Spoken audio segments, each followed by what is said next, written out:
Enfield, Illinois. Barely a mile across, this tiny village finds itself perpetually caught between two worlds, forever surrounded by vast expanses of agricultural fields and working farms, as well as the simple beauty of Mother Nature. Its quintessential small-town charm and modesty is reminiscent of so many of the tight-knit communities across the rural Midwest. It is the perfect retreat from the hustle and bustle of the big city. This tranquil setting is a reminder of the timeless appeal of a quieter, simpler life. However,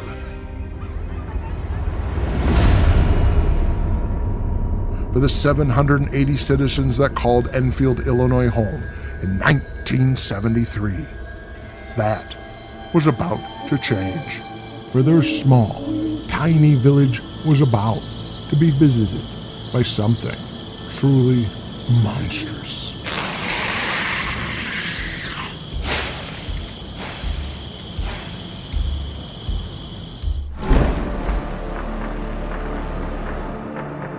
History is rife with tales of the inexplicable and the unknown. Stories so bizarre, they send the fingers of doubt creeping into the recesses of our very minds. Join us as we investigate.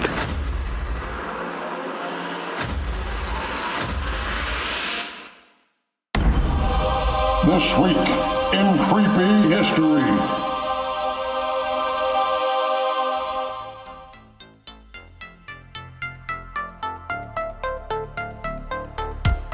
I'm Laura Kram, and welcome to Season 1, Episode 10 of the Creepy Acres podcast, this week in Creepy History. And with me, as always, is my very funny Bigfoot co-host, SamSquatch. Hey, how you doing, Laura? Are you okay over there? No, I'm fine. I'm just trying to figure out how the hell we're at 10. 10? I know. Look, I'm going to tell you right now. Okay. We're 10 episodes in. I know. It feels like a billion. How is it only 10? It's shocking. Look, not that this is a chore to talk to you every goddamn month. Right. But I will tell you, I really, really felt like it was a lot more than 10. Yeah, I thought so too. Like a lot more. Yes. I mean, because we talked to a lot of people. We have. And there's more to come. Is there? Oh, God. How many more? A lot. I did not know that when I signed up for this gig. We have some fantastic guests coming up. I cannot wait. Is Lorenzo Lamas one of them? Who?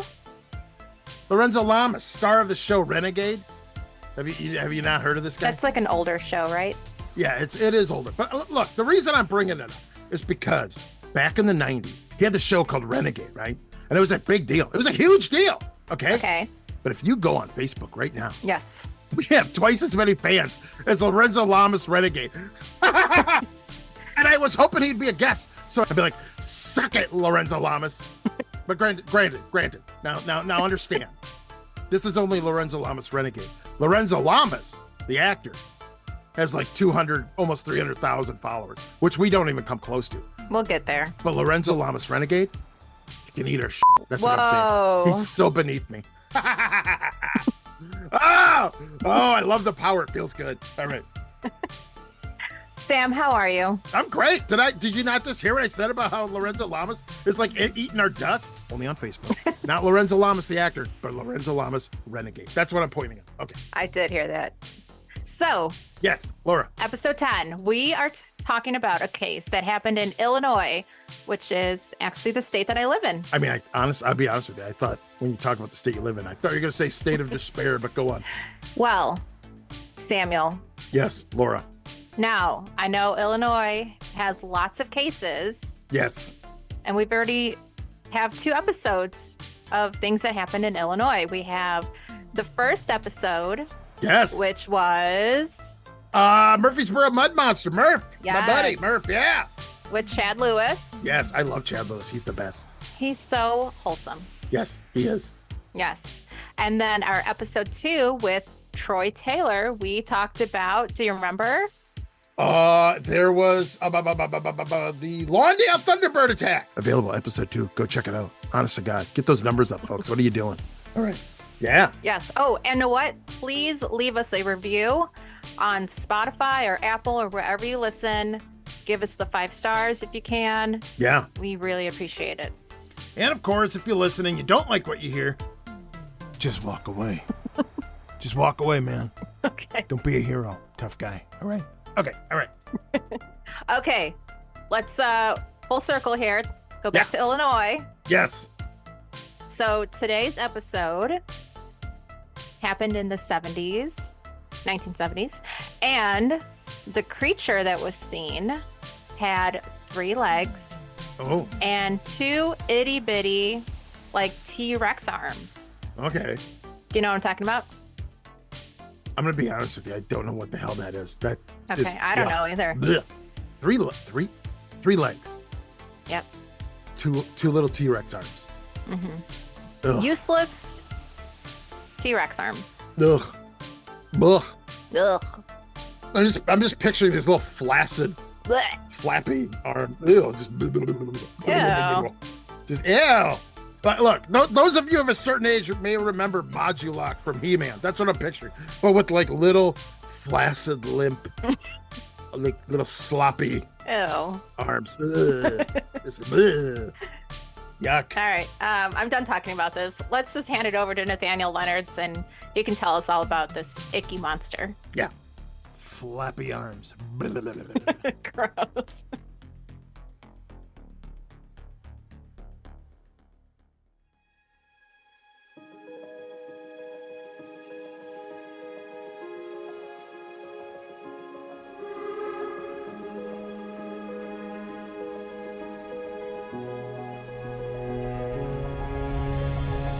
The Louisville and Nashville Railroad, commonly known as the L&N Railroad, chartered by the Commonwealth of Kentucky in 1850.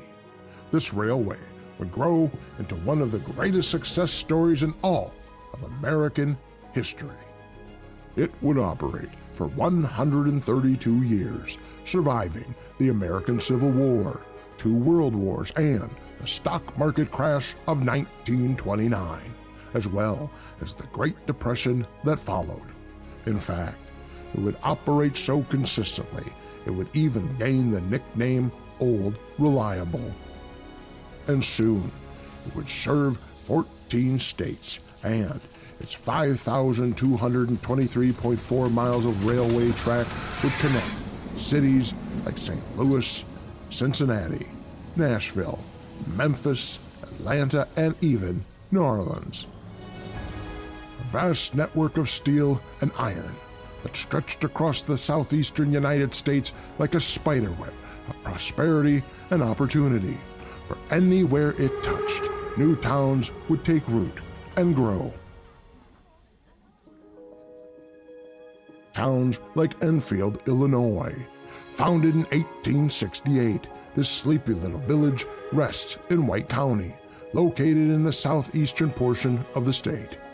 At its height, in 1900, Enfield boasted a population of 971 citizens, who was home to 3 general stores, 4 grocery stores, 4 churches, 5 physicians, hardware store, livery stable, and even a dentist.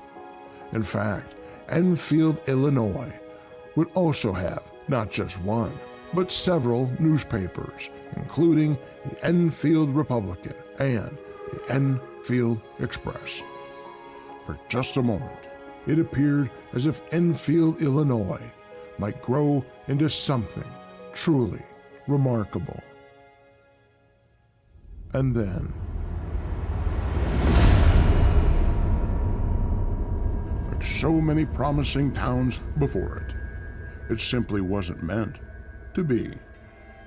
And by the 2010 census, the little village that had held so much promise and potential just 110 years prior had now dwindled to less than 600 souls. The numerous storefronts and medical practices had simply faded away. And in the spring of 1933, much of the downtown area would be consumed by fire. Even the newspapers, once with wide circulation, were now gone. But one thing remained. The L&N Railway. Old, reliable. Its tracks that had once brought so much promise and opportunity to Enfield still stood cutting their diagonal path across the western part of the village before leveling out just south of Enfield, where they would continue their journey east. And there, on the west side of town, just a few feet from those tracks, sat a tiny little nondescript house, a simple one-story home that was about to become the epicenter of one of the most bizarre and inexplicable stories to ever come out of the Prairie State. For those very railroad tracks that were once thought to have been a pathway to promise and prosperity were now thought to have led something else to Enfield, Illinois. Something inhuman.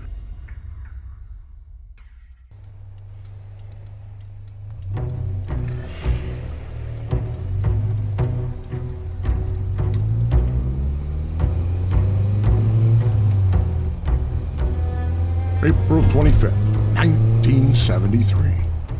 It is 9:30 p.m.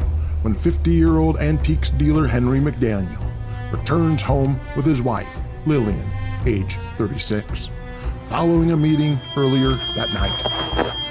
What begins as just another routine Wednesday night is about to decay into utter madness. For when the couple open the front door of their small home, what they find waiting for them shakes them to their very core. Huddled there in the center of the room, crying and clinging to one another, are their children, Henry McDaniel Jr., their son, and Lillian, their daughter, who the family simply calls Lil. The children, now finally safe in the presence of their mother and father, begin to recount the terror that had transpired in their absence.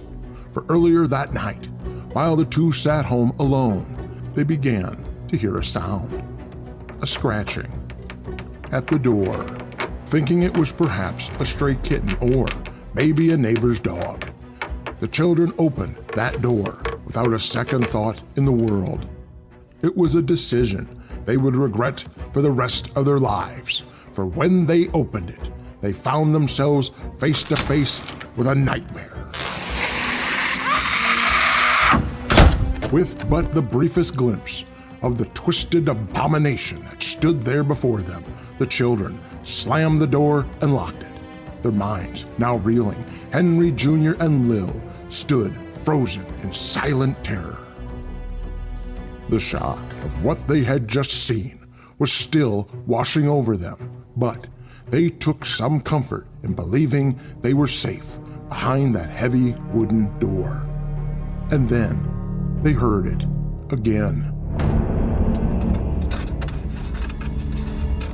A scratching, but this time it was not from the door. Instead, it was coming from the side of the house. Whatever it was moving about outside their home. And then came a new sound. Suddenly, they realized that the noise they were hearing was the sound of the misshapen creature they had seen only moments before, now ripping at the back of an air conditioning unit that had been installed in a nearby window. Their monster was trying to get in. Fear seized the McDaniel children, for they knew that with one simple decent push, that the machine wedged into that window would simply give way and fall into the house, and with that, the hideous thing they had seen so briefly would and could easily spring through that opening. Terrified, the McDaniel children sat motionless, helpless, powerless, waiting and praying. Those prayers would be answered with the arrival of their parents at home. This was the story Lil and her brother Henry Jr. would tell their mother and father. The McDaniels were clearly concerned, but undoubtedly skeptical. While it was obvious their son and daughter had seen something, they simply couldn't grasp the bizarre and bewildering monstrosity their children had described to them. Instead, they chose to believe it was far more likely to be a sick or wounded animal that had made its way to the door of the family's home. And while caught in the grip of fear, Henry Jr. and Lil's imagination had twisted the scene into something otherworldly. The McDaniels would simply dismiss the entire series of events as the overactive imaginations of their children, and nothing more. That is, they would have, if not for what happened next. For suddenly the McDaniels heard it. The sound. The sound of something scratching at that very door.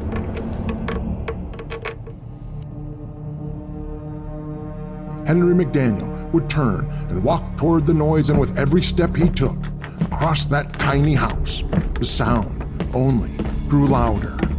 He would glance out the window and spot something outside. And whatever it was alive, and it was big. In fact, it was so big that McDaniel thought it might be a bear. The area around Enfield, Illinois was so scarcely populated that it would not be impossible. Fearing that that was what now stood at the door of his home, McDaniel sprinted across the small one-story house to his and his wife's bedroom. There, from his nightstand, he retrieved a pistol and a flashlight. He would race back to the door and throw it open, where he would be greeted by only the wind and darkness. With no other choice, Henry McDaniel would step out into that breezy night unsure of what it was he might find. But it wouldn't leave him waiting long. There, in the darkness, next to the huge maple tree that grew in his front yard, between two rose bushes stood a bizarre and misshapen thing. For there in the gloom, Henry could make out a figure that was 4 to 5 feet tall, covered in a gray fur, with a short body and a large, wide head. He was standing a mere 8 feet away when he illuminated the creature with his flashlight. And suddenly, the description his children had gave him of the creature they had seen at the door all came flooding back. And to his horror, it all made perfect sense. For what he saw before him was no bear. In fact, it bared almost no resemblance to anything he had ever seen in his life. I shined my flashlight on it and saw these 2 eyes about 3 inches apart, kind of glowing red or pink back at me, like truck reflectors. And it had 3 legs right in a row, standing there just like a man. Its arms were short and stubby. In one hand, the man held a flashlight, in the other, a gun. A gun he knew how to use. For Henry McDaniel wasn't just an antique dealer. He was also a disabled World War II vet. His training as a soldier took over, and he wasted no time, and in an instant pointed that weapon and fired.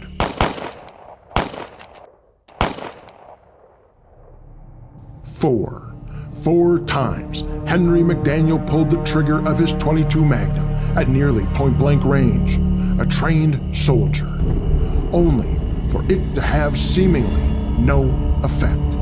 The creature simply hissed, much like a wildcat, and then bounded away toward the nearby railroad tracks.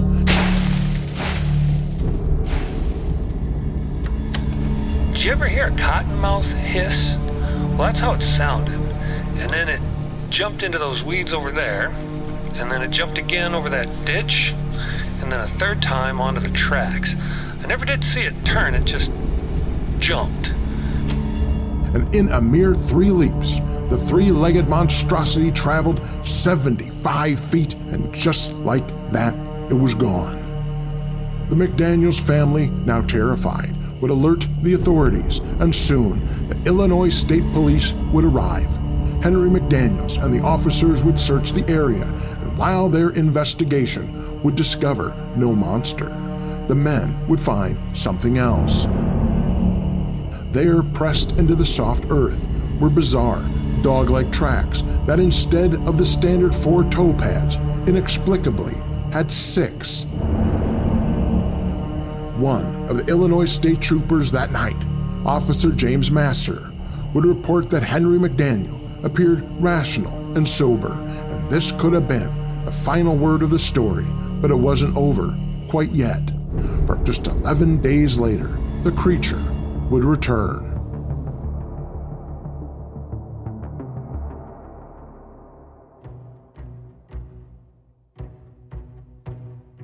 May 6, 1973. It was around 3 a.m. when Henry McDaniel was suddenly awakened from his slumber by a sound. And as his mind cleared, he realized that what he was hearing were dogs. The dogs of the neighborhood were howling and carrying on. Something was outside. Curious, McDaniel slipped out of bed and walked across the darkened house to his front door, where he once again slipped outside into the night to see if he could spot whatever it was that had agitated the neighbor's animals. Then, something caught his eye. I seen something moving out on the railroad track, and there it stood.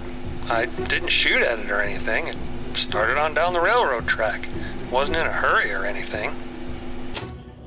And once again, it simply vanished into the night, leaving Henry McDaniel standing alone with no answers, but only questions. By now, the report had gone public, and the word of the McDaniels' encounters was beginning to spread. And while Enfield citizens spent their days laughing and mocking the thought of a monster being in their tiny town, at night, they were still locking their doors and barring their windows. The media, paranormal researchers, thrill seekers, and the simply curious alike were all descending on the area. And with this sudden influx of outsiders flooding into Enfield, Illinois, others would come forward, claiming to have seen McDaniel's 3-legged fiend. Local authorities struggled to contain the situation as chaos threatened to spill into the streets. Then, on May 8th of that year, 5 young men, Michael L. Mogul, age 20, Clifton R. Walden, age 20, Roger M. Tappy, age 19, Randall E. Austin, age 19, and Roger W. Patterson, age 17, would have their own encounter. Tappy would report. We were a couple, 3 miles from McDaniel's place, walking along the railroad tracks looking for footprints. 2 or 3 times I thought I heard something. Finally, I told the rest of the guys to go on ahead while I stayed back to try to get a picture of it. And his plan worked. Almost. For eventually the creature would reveal itself to the young man, but he would fail to take the photo, for with a single glance at that creature's wide, flat face, Roger Tappy abandoned any thought of taking a photograph and instead reached for his gun. I was scared. It was maybe 50 yards away and sort of covered in brush. According to Michael Mogul, what the men saw stood 5 feet tall, was covered in a darkish gray hair, and had a wide, flat face. The men opened fire, to which the beast bolted away at an inhuman speed.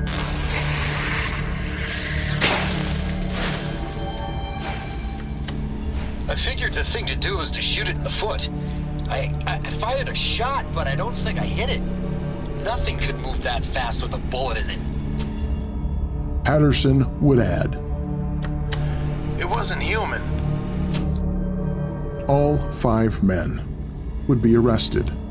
Ultimately, 2 of the 5 would be fined for carrying uncased weapons, and the other 2 for not carrying valid hunting licenses. Mogul would be the only one to not be charged, as he simply wasn't carrying a weapon. White County Sheriff Roy Pashard Jr. would state, These kids, they're out there shooting at anything that moves. Ever since this creature business got started, we got people just milling around with guns and drinking. And if I don't put a stop to it, someone is gonna get killed. I tell you right now, it ends here. Some sources would even claim that Sheriff Pashard had threatened to arrest McDaniels if he didn't drop the issue of his monster.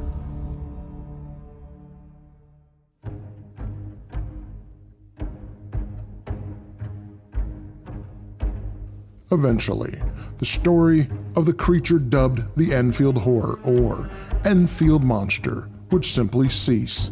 It didn't end with a bang, but merely a whimper, as sightings of the creature became less and less frequent until they simply stopped altogether. So, what was this bizarre and misshapen creature that haunted the mines and fields around Enfield? Some would claim it to be alien, or more broadly put, something simply not of this earth, as its twisted biology resembled nothing known to science. They would claim that there were simply no known three-legged species in existence or in the fossil record. However, while it is true that there were no species known to have 3 legs, the occasional individual did. Francesco Lentini, born May 18, 1889. He would display vestiges of a parasitic twin attached at the base of his spine.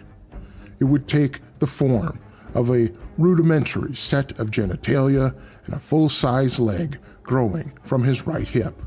He would become world-renowned as a sideshow performer, the Great Lentini, and would become legendary as a 3-legged wonder, even being billed as the 3-legged football player early in his career, where he would simply kick a football across a stage. Skeptics would suggest the tracks were simply that of a dog. However, Henry McDaniel would state that the creature he had seen that night wasn't a dog, nor was it a wolf, coyote, or any other type of canid he was aware of. Others would claim that what the man had seen was a kangaroo, as Illinois was one of the few states it is legal to own such an animal. The short arms, the gray fur, the reflective eyes. Is it possible that McDaniel simply misidentified the animal? That perhaps what he had actually seen was a kangaroo, standing up on its hind legs and leaning back on its thick tail, and in the dark and gloom, he had simply mistaken it for another leg. It would seem to be the most obvious answer, except while serving in the Army, Henry McDaniel had been stationed in Australia, and while there, he had owned a pet kangaroo. And even if such a creature did exist, where did it go? If it was in fact from another world, perhaps it simply returned to whence it came. But if it wasn't, if it was a creature spawned of this earth somehow, perhaps with the influx of visitors and monster hunters alike, the creature's habitat had been disrupted enough that it simply moved on, continuing down the L&N railway tracks onto the next town, whatever the case may be. The Enfield Horror remains one of the most intriguing and bizarre cryptid cases in modern history. And whether it is a product of local folklore or perhaps a misidentified animal, or perhaps something beyond our comprehension, the legend of the Enfield Horror serves as a reminder that mysteries still exist in this world, and they are waiting to be uncovered.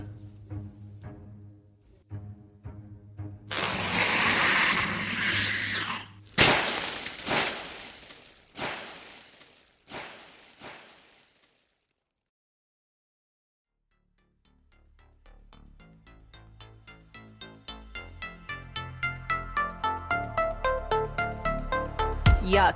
Oh. Blech. What the hell? Oh, God. Oh. Yuck. No, thank you. Yeah, it's the, again, like they don't mention this in the story, but like what I'm picturing in my head is just like a hot bag of garbage. I can't even stand to look at this thing. You're like the big pink eyes. Like they don't mention a mouth, but I'm picturing just this slobber. Yeah. Yeah. Like, right? They don't even mention it, but in my head, that's what I'm thinking. Slobber, like not fangs, but just sort of square teeth, but they're all sort of mismatched, like a silverware drawer. Just like sticking, yuck. Yes. Yuck. Ew. I'm not a fan. I gotta tell you, I'm not a fan of this one. Me neither. I feel bad for this guy because I kind of feel like, I shouldn't be grossed out by him just because he's icky. Right. We should not be so judgy. But thank you. That is the word I'm looking for. Thank you, Laura. I shouldn't be so judgy. But part of me is like, sometimes you can judge the book by its cover, and that cover is fucking hideous. Okay. Yuck. But yuck. I'm not a fan. Oh. I'm sure he's got a great personality. But I'm not going to find out because I'm not going near him. He's disgusting. Yuck. You're very judgy. I am. I can't help it. I'm sorry. Someday. Okay, Sam. Yes. Laura, what's going on? What's happening? Our next guest. Oh. I have been a fan for a very long time, and tonight I finally get to meet them like face to face, and I'm so excited. I'm kind of fangirling. It's not Lorenzo Lamas because that would make this very awkward. It is not Lorenzo Lamas. Oh, thank God. Okay. This person is a very dear friend of mine. Online. Okay. That's basically the real world these days. That's fine. You're doing okay. I know. You don't know who it is, do you? No.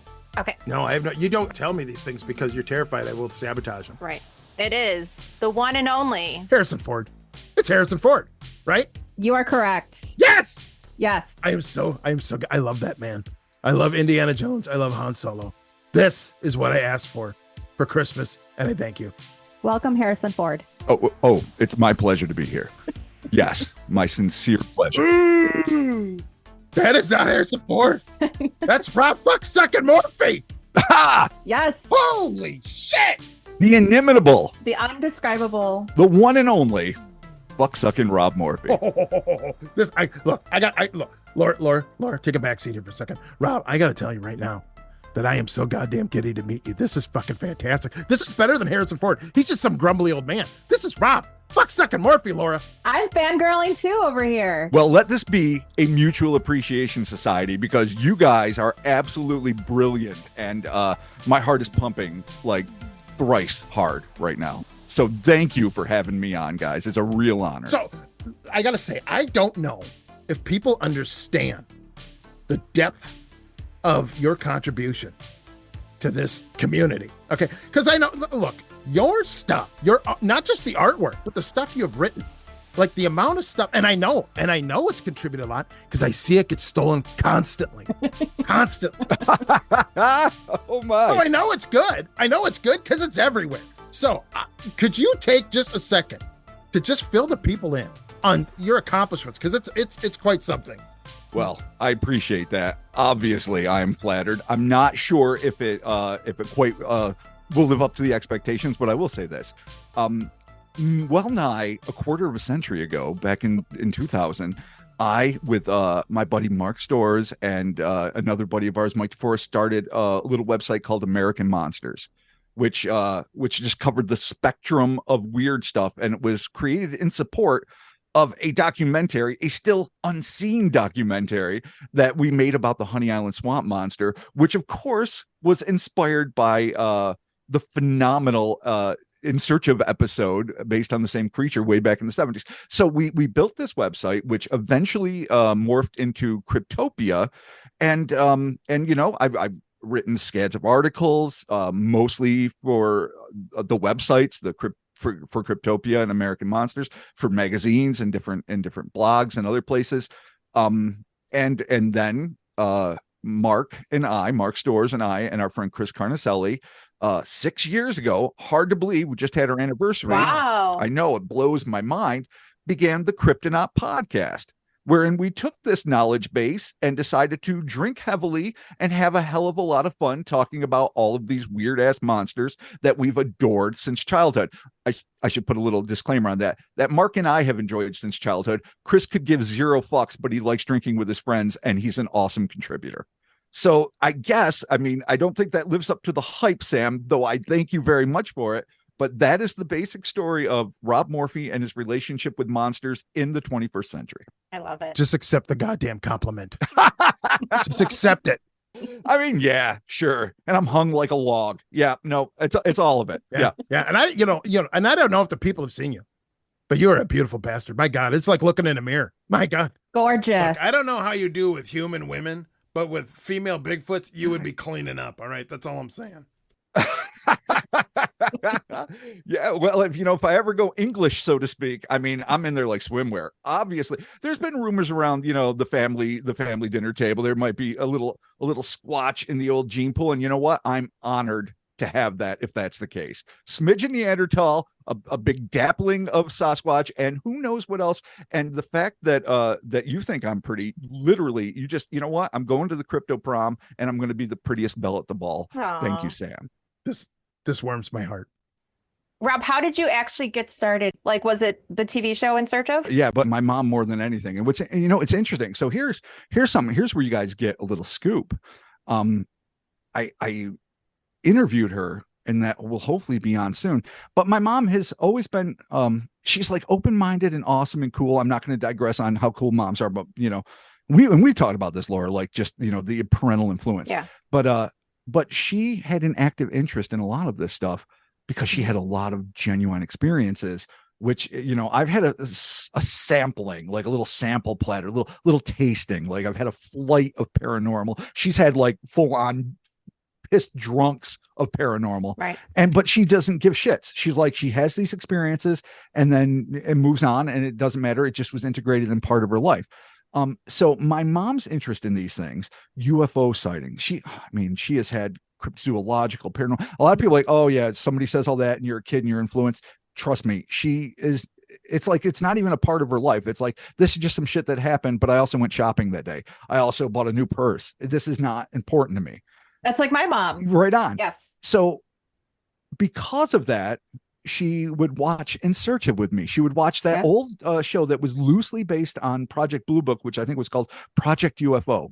And I remember being 4 or 5, very young in the mid to late 70s, and watching it going, oh my God, this is fascinating. All of these crafts and creatures and what's going on. And then as I got older and researched it and found out that they were based, ostensibly on real cases, I was like delighted. So I will say that pop culture ephemera, like In Search of, like Project UFO, like the old like Rod Serling narrated documentaries about like ancient astronauts and ancient mysteries, all of these things that would be played on reruns on like, the New York channels that we got up here in upstate New York, definitely made a huge mark on me. Of course, The Legend of Boggy Creek, which to me just blew my mind as a kid. It's like, oh my God, this really happened, and this is incredible.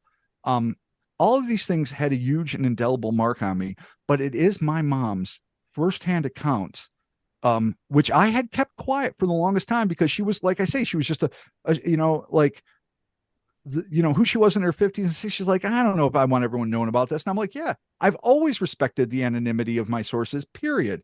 If it's the woman who gave birth to me, all the more so. But lately she's been like, you know what? She did this interview with me, and she's like, and again, it's going to be released on the Cryptonaut podcast soon. It's like, I want people to know her experiences are extraordinary, and they blew my mind as a kid. And so you think, all right, and granted, you're a kid, and you just have to trust me that I trust my mom, but whatever. You're like, the person that raises me and feeds me and takes care of all of my shit says this is something that happened to her, but she doesn't necessarily believe everything that's out there, but this is that. And then you get the second punch of Leonard Nimoy and In Search of, Rod Serling and his documentaries, Project UFO. And so as a kid, even though I was interested in horror films and sci-fi and all the things kids are interested in, I've always loved cinema and I've always loved all sorts of things. There was always like this burning ember in the back of my psyche that's like, this shit can happen because somebody I know and love and trust implicitly tells me this is just a part of my life experience that and they're brief, not long lasting, not like years haunting, just experiences. And I'm like, so I know this can happen. I've always been fascinated, in the stories of it. Always loved going to the library and reading books about it. So what's funny is all of these things coalesced in me to create an interest. Now, as I got older, like everyone else, I got interested in fucking partying and the opposite sex or the same sex, if that's what you're into. It just isn't what I was into, but I fucking loved all the shit I did that distracted me from it. But I never stopped, sort of like my love of Godzilla movies. I never gave up my love of the paranormal. And then, like I say, just out of the blue, we're going to go on that vacation I talked about earlier. I'm like, let's shoot a documentary. Hey, Mark, let's just build a fucking website. And suddenly I start re-immersing myself, and it reignited that ember into like a full-blown conflagration of passion and excitement. And then so then I'd start getting feedback from people like the things I'm putting out there, they're enjoying it. It's like, and so this blows my mind. For some people, I have been there in search of. I have been their thing, and they come back, and that just, so now, 25, 24 years later, technically, I'm like, holy shit, I'm a part of this. I'm not saying a significant part, but I'm a part of the pantheon of paranormal that has helped influence another generation.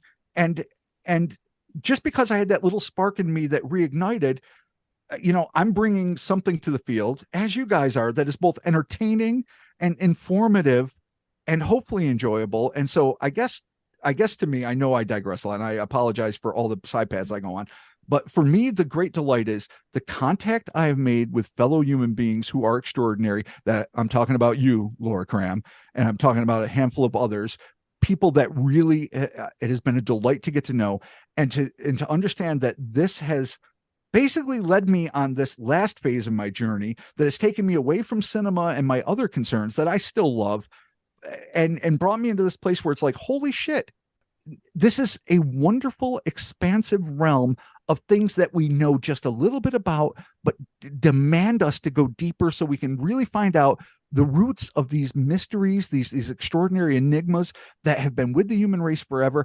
And I'm able to do this in a way that A, allows me to meet wonderful people, B, influence people I will never meet, but hopefully in a positive way, and 3, ignite the imaginations of young people in a way that, I never meant to be a mentor. I'm absolutely the shittiest mentor. I am, whether or not I deserve to be a mentor aside, knowing that you can leave a positive mark on the world has been one of the greatest delights in my life. So how I got into cryptozoology was pop culture and my mom. What I've done with cryptozoology and paranormal lore in general is hopefully leave a stepping ladder for other people to rise much, much higher than I ever could, and pique their curiosity and help the next generation give a fuck about the world around them, whether or not it happens to be enigmatic mysteries or whatever it is. And to be just part of that is literally the greatest honor and joy of my life. And that is a long-winded, weird answer, but that's the one I'm sticking with. Well, you're in luck, because long-winded and weird is like, that's totally our wheelhouse. So you're doing all right. Thank you. Okay, so tonight we are talking about the Enfield Horror, which is in Illinois. That's where I am at. And right now there is a tornado watch. So if I just stop talking and I bail out, that's why. So You just got Dorothy Galed right out of there. Right? We understand. Yes. All right. Yeah. But yes, this story does come from Illinois, and not to deep dive too quickly. This is literally one of my favorite accounts in the entirety of cryptozoology. Wow. Perhaps even ufology, though that is up for, debate at this point. It is an incredible case, and it really epitomizes what I love about discussing these things, because as much as I love the bread and butter of the Bigfoot, I love you, Sam. I love your I know you do. I know you do. And Nessie is my all-time favorite. My little baby Nessie, I love. Don't be offended. You're right up there. The weird shit is the stuff that really, to use the parlance of our day, pumps my nads. I love it. And Enfield Horror epitomizes this sort of batshit crazy cryptid that is what keeps me going back to the well. So So I'm so glad not only just to be here and be a part of this extraordinary podcast in this wonderful organization, but I'm also delighted that you brought me on for this particular case because it is one of my all-time favorites. Well, and honestly, other than maybe Lauren Coleman, I don't know who else I would rather have on here talking about this. So thank you so much for being here with us. And Lauren Coleman said, fuck off. So that's why you're here. So thank you. Yeah, no, I definitely should be the second choice. Yeah. That man is not only like truly a legend, but he was boots on the ground. Yeah. We can't talk about the Enfield Horror without talking about Lauren Coleman, because that dude, before it was cool, before it was hip, when, you know, they were still doing documentaries on the radio, God bless him, he went out on his own dime and looked into this case. And that has to be respected and lauded. So yeah, Lauren Coleman first and foremost, but for a second choice, I am honored to be it. Thank you. Thank you for being our second choice. The amount of times I hear that is staggering, and yet I'm always delighted. I'm here at the party. I'm glad. All right. So Rob, can you tell us all about Enfield in the 1970s? So here's the thing. It's a small town in Illinois. It's just work a day, rail yards, factory workers, the whole nine yards, the things you'd expect. It is in that like heady post Woodstock, thick of the Watergate. Not that this gets political at all, because one of the delightful things about the Enfield Horror is he don't vote and he gives zero shits about politics. And before like the craziness of the disco era. So in this working class, straight ahead, blue collar American environment, all of a sudden out of the blue, on April 25th, 1973, this creature literally hops, not on one, not on two, but three fuck-sucking legs into a backyard of a poor little kid by the name of Greg Garrett, I think. And what does it do? It's sitting there. And I'm just let me just paint a quick picture. It's about 5 feet tall. It's got oily, green, slippery frog skin. Not green, I'm sorry. Jeez Louise, frogs got in my head. Gray. So that makes it worse somehow. Somehow, if you're like sticky and gray, that's somehow worse. Yeah. Giant eyes that were compared to flashlights that are blood red. Mm-hmm. Two tiny baby little T-Rex arms jutting out of its torso, which can do nothing. They're vestigial at best. But then, and this is the piece de resistance, 3 legs. It is a living tripod, unlike anything else you find in the zoological record on Earth. It's got 3 massive kangaroo-like legs, super strong, talons at the end, of course, because if you can't tear something asunder, what's the point of being a monster? And it can hop. It knows how to use these 3 legs. I think one of my greatest mind palace visits, I have a little side room somewhere off the West Wing where it's just various versions of the Enfield Horror running for my delight and me trying to figure out how it moves, running and hopping. So this thing hops over a back fence into this little kid's yard, this poor Greg Garrett, and he's just hanging out and he's like, oh, I'm a kid. You're a hideous monster. And all of a sudden, this thing, for reasons I cannot imagine, decides to tear his effing sneakers apart with his claws. And that is the very first case of the Enfield Horror. He shows up, eye-to-eye contact with a human being, a small child, understandably terrified, even more so once his keds are torn to ribbons, and this thing hops away, and this kid goes, weeping to his parents, understandably, saying, this icky tripod just effed up my school shoes. And if a monster flap can start any cooler than that, I'm not aware of it. So you're saying it tore up his shoes while he was wearing them? While he was wearing them. What the fuck? What the hell is that? The feet were victimized as well. Yeah. And we're sure that this isn't like the kid just screwed up his shoes and used the monster as an excuse. Like, I didn't do it. It was a monster. He did it. Dog ate my homework, screwed up my shoes. Yeah. That's a valid, Sam. That's a very, and I like your skeptical bent, because that is what we have to do. We can't just go wholesale into this stuff and think, oh yeah, it's always a monster. Everything a child says, I'm going to say, quoting my dear friend that I mentioned earlier, Mark Storrs, the whimsy of a child is that you cannot always trust the veracity of what they say. But here's the kicker. He is not the only one to see it. He's not even the only one that day to see it.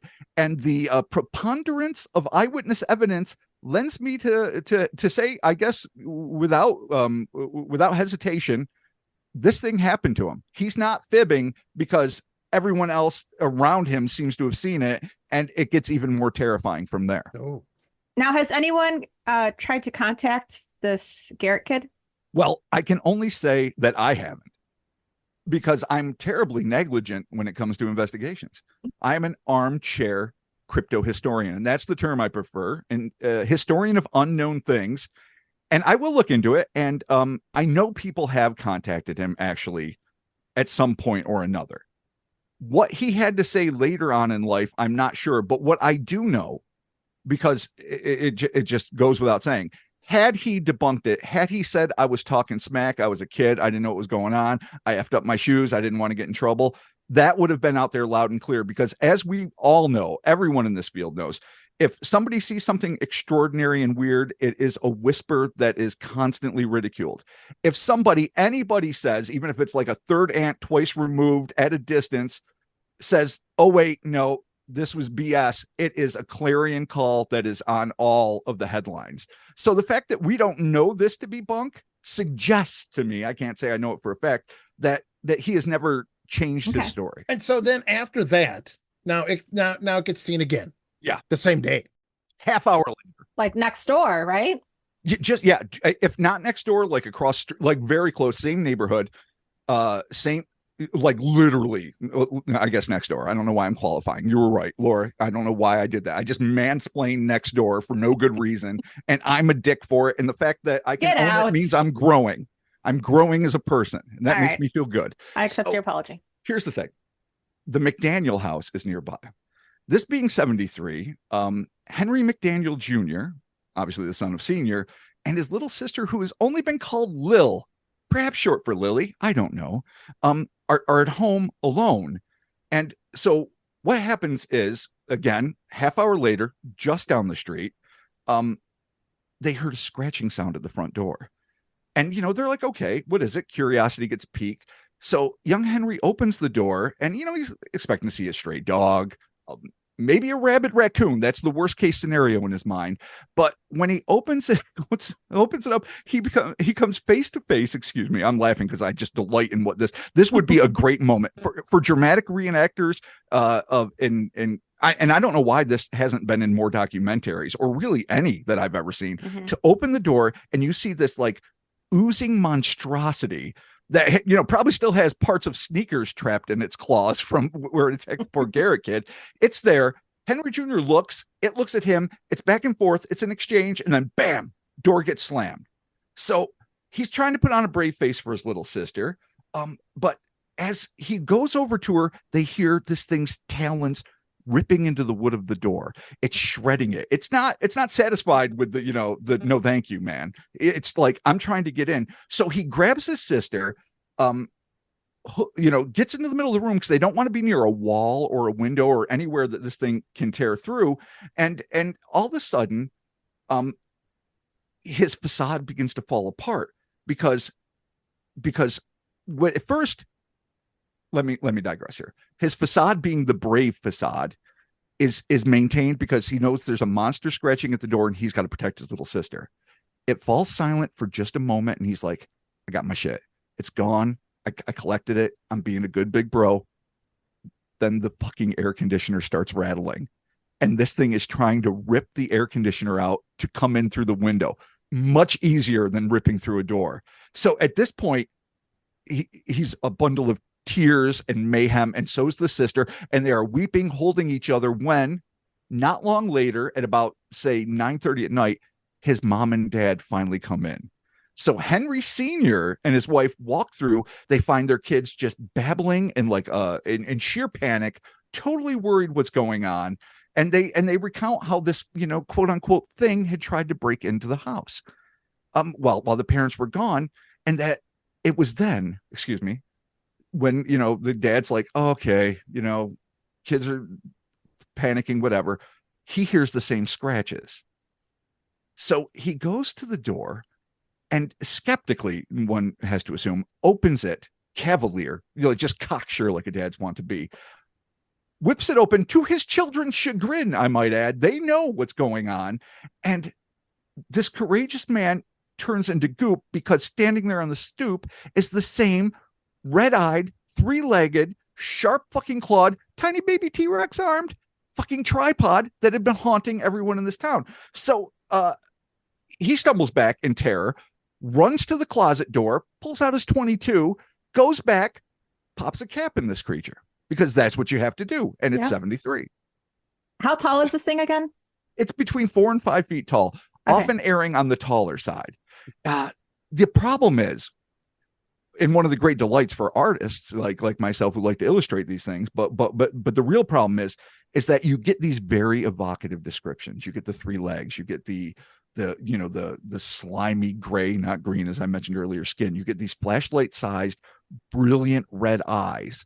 You get all of these elements, the baby T-Rex arms, but you don't get an accurate depiction. Like some people draw this like hella muscular kangaroo like thing. Other people like me, when I drew it, it's just this sloppy, it's like Belial from Basket Case, but with like stronger legs. Oh yeah.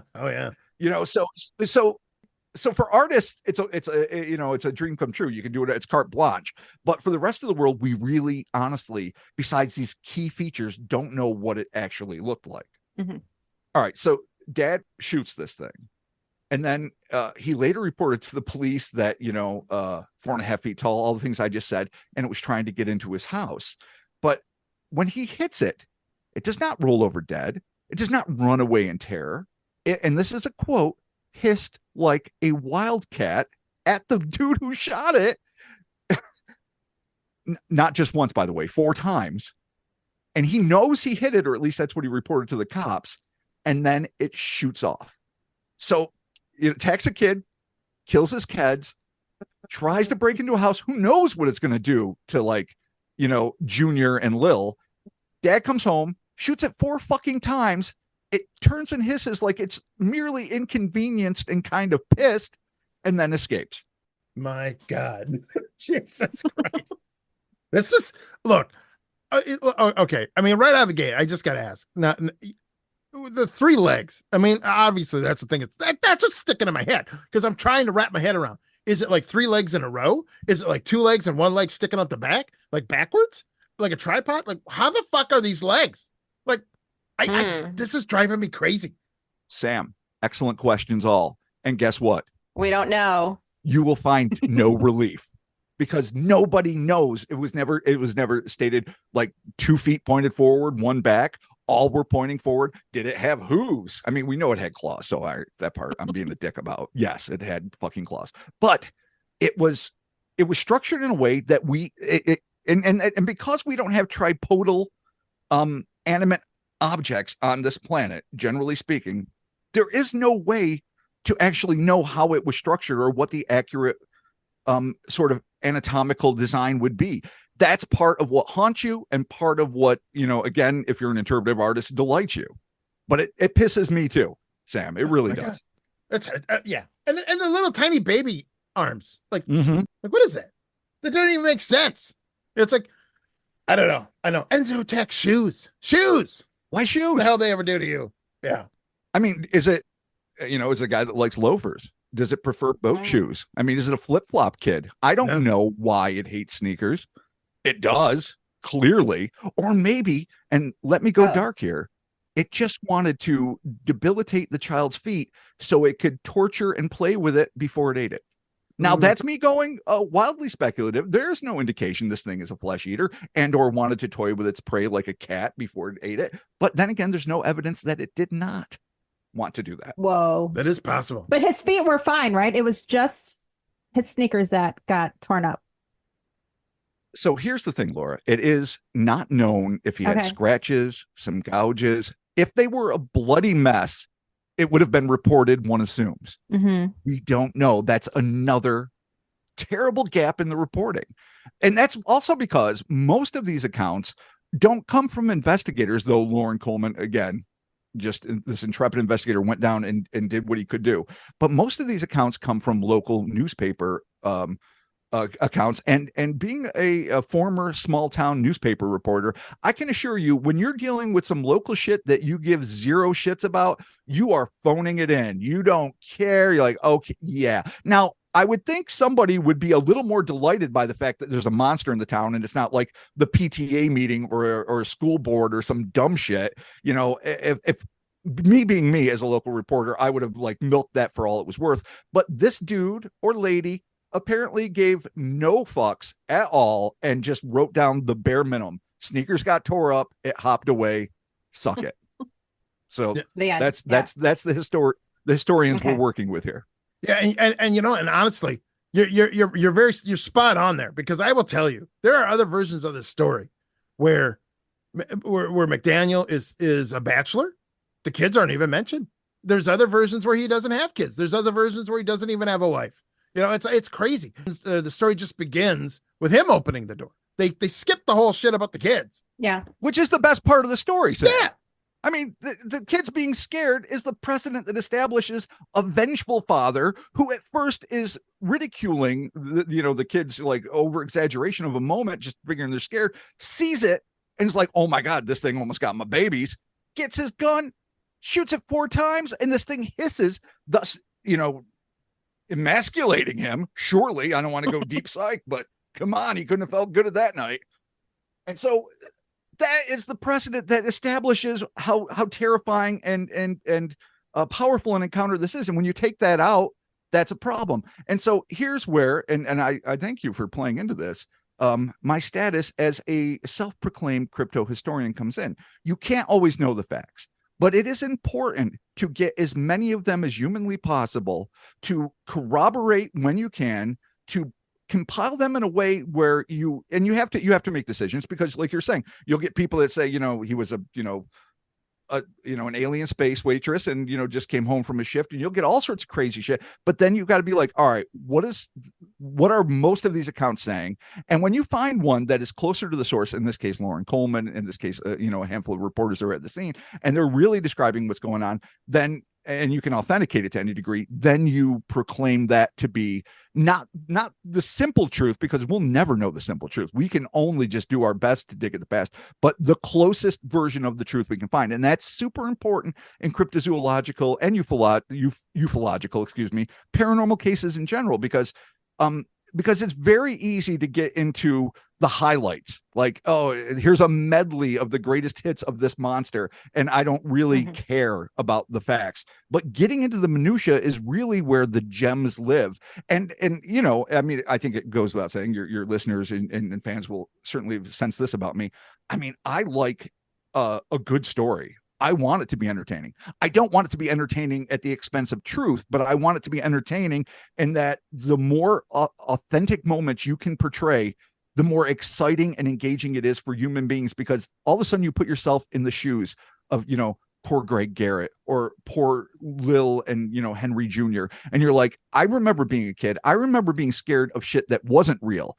These kids had to deal with face-to-face confrontations with the horrific unknown, and this thing wasn't necessarily nice, wasn't necessarily not a predator. It didn't kill or eat them, but you don't know what it might have done. And to me, that's where I apologize for the digression. That's the exciting part about getting into the details of these stories and trying to find the closest sources to the actual accounts. Yeah, this feels like E.T. if E.T. had rabies. It's a movie. I don't know if you guys know this, but E.T. was originally supposed to be a horrific retelling of the Hopkinsville Kelly Goblins case.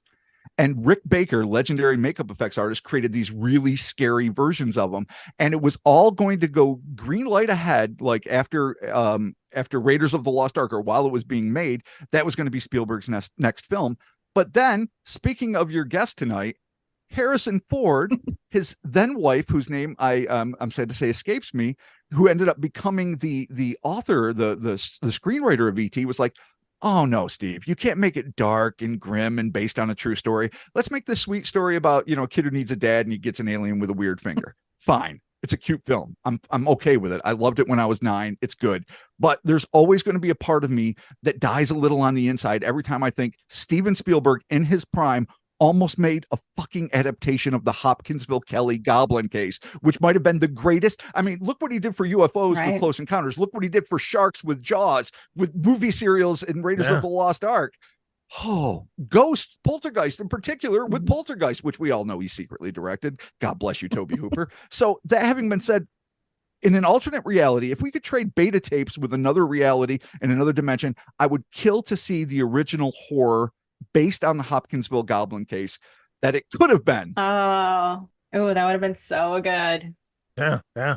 Did they get so far as to actually write a script for it? I don't know. Ah, damn it. I know that there were treatments. I know they went so far as that Rick Baker, multiple Academy Award winning practical effects artist from the day, won the first Academy Award, I think, for American Werewolf in London. Yeah. He actually still has the maquettes, the head designs of the Hopkinsville-esque. Obviously, they were taking, licenses with the original story, but the scary aliens that were supposed to be attacking the farmhouse. And God, I can only imagine this young man, the master of his craft, showing this poor family besieged by nefarious alien forces. I mean, our ET's okay in the foggy shed and all that shit. Okay, I'm all right with all of it. Yeah. But the more I think about it, the more pissed I get. So let's just get back on topic, because right now I'm just going to get fucking angry. All right, and so the McDaniels live near a railroad track, right? Yes, the L&N Railroad, which makes sense. It's barren at night. There's not a lot going on. It's a big open expanse. There's places for it to hide. So it could have hopped anywhere. I'm not saying it was an intelligent decision or that it was like thinking, oh yes, no, perfect place for concealment, but it ended up working really well, because after the McDaniels incident, that's where it escaped to. And this will play in, but let me stop before we go that deep. The press reaction to this, and this is to me very interesting. White County Roy Pashard Jr. was so perturbed by the sudden influx, of press and curiosity seekers, not to mention the alarm that was settling in on the locals. So the Garrett and the McDaniel case are in the press, and people are starting to get really concerned. He threatened, and this is almost like redneck Men in Black, to incarcerate Henry McDaniel Sr. if he didn't stop inciting panic by spreading his wildly terrifying tale. So it hops away and it's gone into the vast gravelly expanses of the L&N Railroad. But when it comes out in the paper the next day, people are freaking out. Their kids could be in jeopardy. It attacked a child. Didn't hurt him really, but it attacked a child. It tried to attack 2 other kids. It is seemingly bulletproof, and it is still on the loose. And so this guy's just telling his story, and the local, constabulary says, oh no, you're not. People are going to lose their shit, and I'm going to put you in jail if you keep telling this story, which I'm not saying is like some big conspiracy, but it is really indicative of like how affected this community was at the time. Obviously, he saw something where people are threatening him. Absolutely. No, to me, these little tidbits add veracity to the story. But what makes it interesting, and this is so just so prevalent in the 1970s. One of my favorite things about doing stories about the 70s, and this predates it, I think, but like the headless horror of Grafton and things like that. But 60s and 70s were that the community, maybe because cable wasn't a thing, I don't know why, but they got involved in crazy UFO flaps and monster flaps. And one of the things that started happening were well-armed posses of amateur monster hunters began patrolling the area near the L&N Railroad track. So obviously the local cops have to be concerned, well-armed people, probably not entirely sober, armed to the tits, are fucking going out looking for a monster, and they might accidentally just find another person.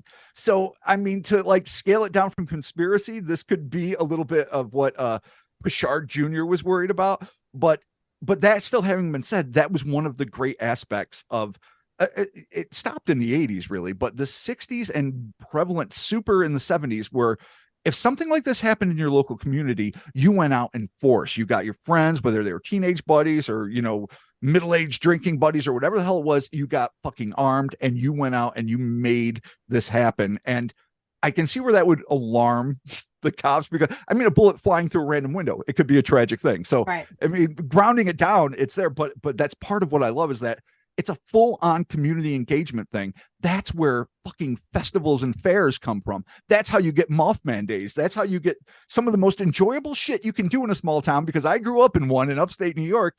If you have an event like this, when it starts grassroots, embrace it. But of course, you don't want people killing each other. So I understand the other side of the coin. But I had to add that because that is really what the cops were concerned with at that time. But it's also one of the most exciting parts of monster sightings of that era. Yeah, and I gotta say, I love the idea of these things bringing people together. They're out there. They're getting shit done. You can't get a person. Most Americans now, you can't get them off the goddamn couch for anything. Like look, remember they just came out and said, hey, by the way, UFOs are real. No one gave a shit. Nobody gave a shit. No one fucking cared. Jesus. Does that not haunt you both, Laura? Sam, does that not, like, I mean, it drives me nuts at night. It's like, after all these years, after just shitting on the idea that they would even deign to give fuck one about UFOs, all of a sudden they're like, oh yeah, no, they're real. They're there. And then they might pose a threat. They might not, but they have technology that are far beyond what we have. And we don't know if it's an enemy of the state. We don't know if it's an alien technology, but hey, we're going to look into it. Bye. And nobody gives a shit. Zero fucking buzz in the populace except for geeks like us. The hell. Yeah. Three words. Non-human intelligence. That's what they said. And I'm like, what the fuck does that mean? They're upping. Yeah. The first one is just, oh yeah, the Air Force and the Navy pilots are encountering things they can't understand and they do things we can't believe. Mind blowing enough. Next guy comes out, is like, oh yeah, we got bodies, non-human intelligence. We're not even sure they're aliens. They're probably interdimensional, or they're from inner Earth, or wherever the fudge they're from. Grush, elaborate, please. But we, and then they still give zero fudges. It's like, oh yeah, I guess it's facts now. And you know what? I blame social media and fast food. There, I said it. I know I'm being controversial. Didn't mean to stir up the shitstorm, guys, but come on. That's what we're here for. Now, you said it as a joke. You said the social media thing as a joke, but you might actually be spot on. You may be correct, okay? Because maybe the reason why people aren't getting together anymore and going out and like in posses and looking into this stuff and whatnot is because they're doing it online. You know what I mean? Like they're forming a posse online to investigate. Like they're not leaving the comfort of their own house, but they're still kind of gathering together, sort of. You know what I mean? And that kind of breaks my heart a little bit, They can hide behind their screen. They can say whatever they want to you, and they can just hide. Use a fake name. I'm going to out myself as a middle-aged old man here when I say this, but I will say this.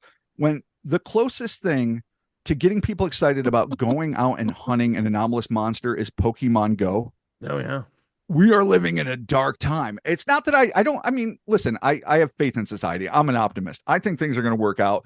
I think kids are smarter and better, and I wish all the best to them. I do not think that we were, geniuses that were doing everything fucking right back in the 80s and 90s, because that's absurd. But I will say this. When you're confronted with this kind of batshit craziness, you have to be willing to just embrace it a little. I get it. I wasn't born behind a screen, though. I mean, I've lived behind one plenty of times, and I'm not judging it. Shit, it's fun. As I told you, I'm an armchair fucking crypto historian. I go into the field only under like penalty of death half the time. I don't even like to rough it. I don't even like to wear my strong shoes. I want to wear fucking the most comfortable shit possible. So I'm not judging, but when something like this happens, if something like Enfield happened today, you would get some buzz. It would be like the aliens in the Florida Mall thing, if indeed there were, and there'd be some hype, and there'd be people claiming they were there and people claiming they weren't. But you wouldn't. And this is not a judgment call. It's just a difference in time. Back then, if something happened locally, you were used to going out. You were used to, filling a car with your friends. You were used to like doing the crazy shit. Now people are used to, like you say, getting online and breaking it down. It wouldn't happen. Right. Because this is the world we live in. So be that as it may, I would love to think if I don't know. I mean, are there well-armed posses outside of that Miami mall? Maybe it's not a bad thing, actually. I will say, I think the last case that I can remember that involved technically a posse getting together was the Alabama leprechaun. Oh my God. That's the last time I remember anything like that happening. You're not wrong. You're absolutely not wrong. And that's, hey, you got a leprechaun infestation. You got to deal with that. You got to take care of it. Yeah. Yeah. I mean, there's gold at stake, for the love of God. It's hard times. You got to get yours any way you can. Exactly. Let's bring it back to Illinois. Let's bring it back to 73. Let's make this happen. Yeah. It's appreciated. Yeah. Bring us back. So the third sighting, brief, bizarre, not really a lot of information about it, but 5 young, of course, unidentified men had allegedly had a run-in with a creature identical to the one that Greg Garrett and the McDaniels et al. Encountered, with the notable addition that they described the thing as hairy, which is weird because this is not of the squatchy variety. This is of the amphibious, slimy bog monster variety. But what the hell? You have to take the eyewitness accounts as they come. You can't just make it convenient. So they described it 3-legged, big red-eyed, the whole 9 yards, baby T-Rex arms, but hairy. The men discovered the beast, again allegedly, hiding in the underbrush and proceeded to open fire on it. But much like in the McDaniel case, their bullets were unable to kill the thing, and the monster bolted off at a speed that the witnesses surmised was in excess of any that a human being might be able to achieve.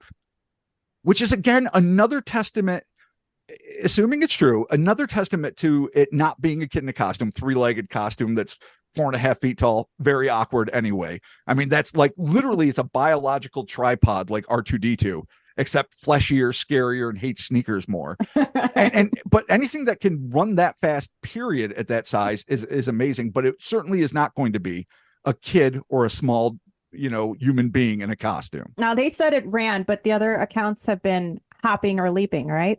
Yes, almost all of them. Okay. So this thing is capable of running, Laura, and I'm glad you pointed out, but it is absolutely renowned for its leaping capabilities.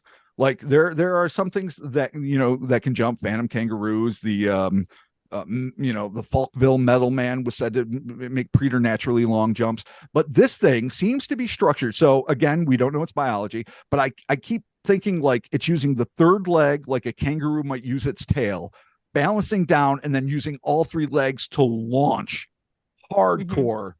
So it's a parkour master, just up in the air, go. I mean, sometimes 20 feet, sometimes more. It's stupid how far this thing can jump. So you're absolutely right. Though I said running, it was probably a weird loping combination of sprint, leap, dig the claws back into the dirt, launch again. And again, when I told you that, that's crazy to think about. Part of my, I'm sorry to interrupt you there, but part of my mind palace is a room dedicated to all the iterations I can concoct of the Enfield Horror running and jumping. It is because it is a delightful mind exercise. Who the fuck knows how it did it, but it was apparently doing it, and it was doing it with extraordinary alacrity and finesse. And that alone, I mean, you gotta appreciate athletes at the top of their game. And this guy was one. I can't imagine seeing that. Like, I don't even know what I would do. Well, I mean, I know what I would do. Throw a rock at it. Well, yeah, maybe I would throw a rock at it after I got done crapping the pants I don't wear. I mean, yeah, maybe. Yeah. No pants are safe in this thing's world. But here's the deal, man. I got a couple of things going on here. A, look, I know it's smaller than me, so I shouldn't be that scared, right? But then there's B, and B is, what the hell is that thing? What the hell is that thing? Okay, look.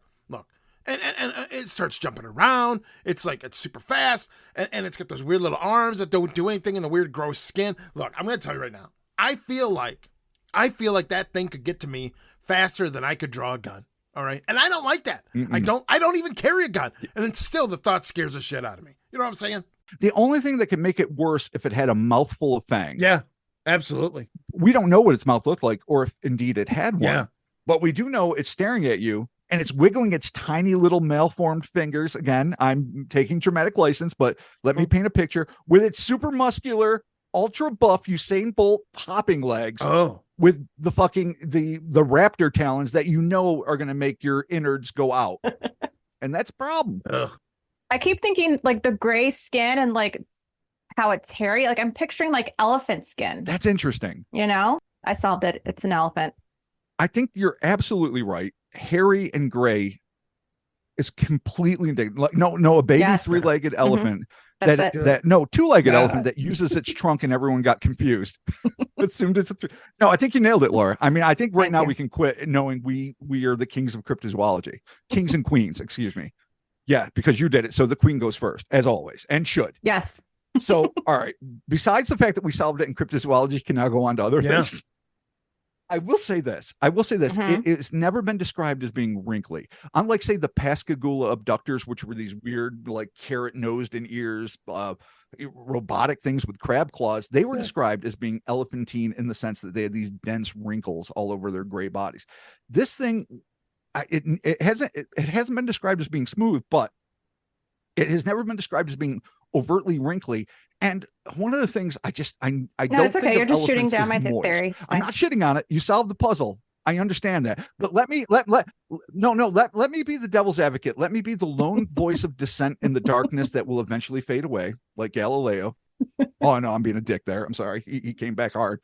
But what I will say, no, in all seriousness, when they talk about it being oily, mucus covered, viscous, to me that seems, though it doesn't necessarily say, it might be more amphibious. And so maybe this is my default again as a good old fashioned crypto historian. Whenever something is biologically indistinct, let's say, whenever there is no record of it in the zoological record, whenever there is no way for this thing to have a breeding population of any reasonable size without us knowing about it, except for this one fucking case, I always say, hey, maybe it lives in the water. Who knows? Could be. It's probably wet a lot. I got to tell you guys, this is causing some gears to turn in my head.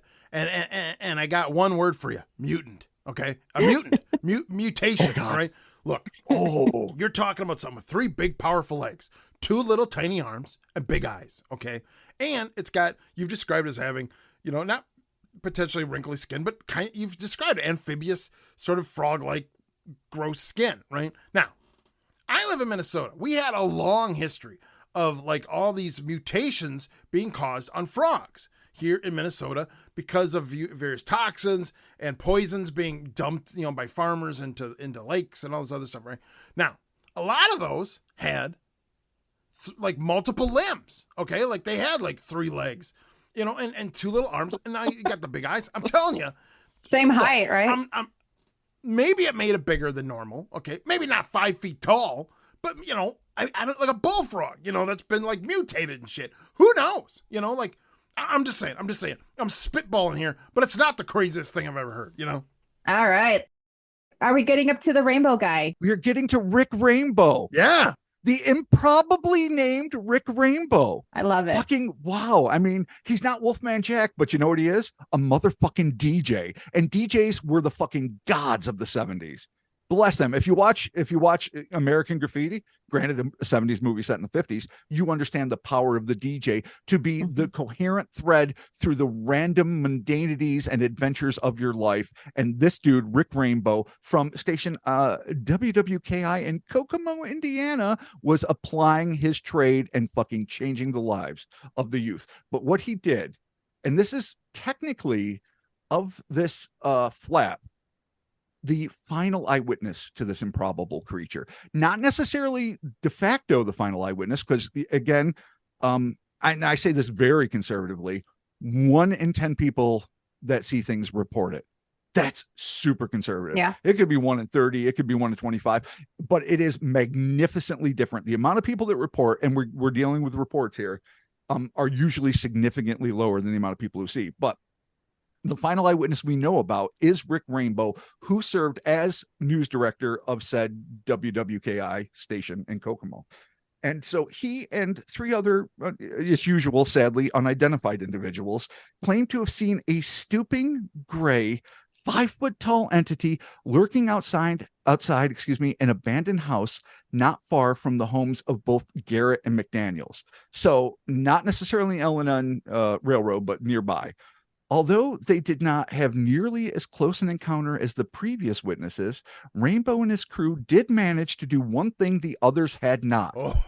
Tape record the creature's disturbing scream. Yes. And you love that, because hearing a monster is second only to seeing a monster. Right. And you hate that because that fucking recording is nowhere to be found.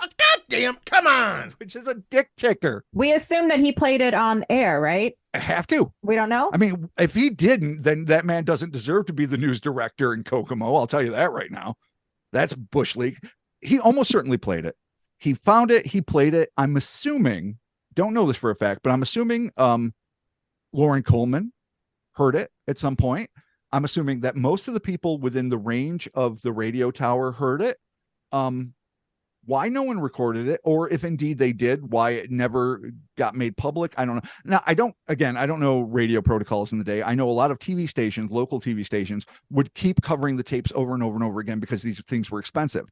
And they didn't see live TV as something that was worth preserving. They saw it as some way to make a quick buck, put shit out there. You needed to keep churning out new stuff.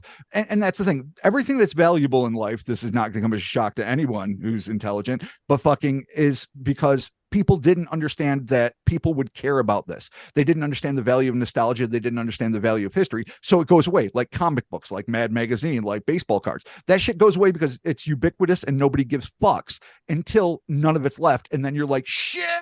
And it seems like the recording of the Enfield Horror screeching inhumanly and horrifically, and all the sounds, again, I can concoct all the sounds in my mind. We don't know, are lost to the ages now. Unless somebody turns up a recording, boy, wouldn't that be dope. Sam, can you give us your best impression of what you think it sounds like? What? No. It's a shame. Look. If you guys ask me, hey, Sam, do an impersonation of a kangaroo, all right? I couldn't even do that. And that's an animal I've seen a billion times. And I don't know what those sound like. I have no idea, all right? Yeah, you're absolutely right. I don't know what a kangaroo sounds like. Exactly. Now, you're asking me an animal or creature that I have nothing to go on. Nothing. I don't know anything about it. I don't even know if it's from this planet, all right? And it makes me sad because as a Bigfoot, I have to let you know we are natural mimics, okay? We can imitate anything. But I got nothing to go on here, all right? So I mean, what did anyone even describe what the audio possibly sounded like, you know?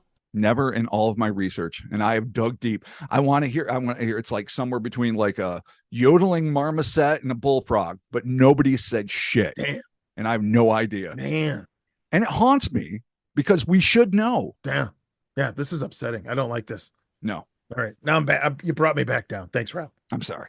But Sam, rest assured, this isn't going to necessarily enhance your joy, but things are going to be shifting into high gear because you know who's making the scene? Lauren fucking Coleman. Yes. Yeah. All right. We're back. Legendary anthropologist and cryptozoologist Lauren Coleman arrived on the scene to investigate the eyewitnesses' claims. While Coleman, never actually saw the creature, he also claimed to have heard with his own ears, not via recording, the haunting cry of the Enfield Horror while searching an area where witnesses had claimed to have seen this fucking thing. Oh. So he heard it himself.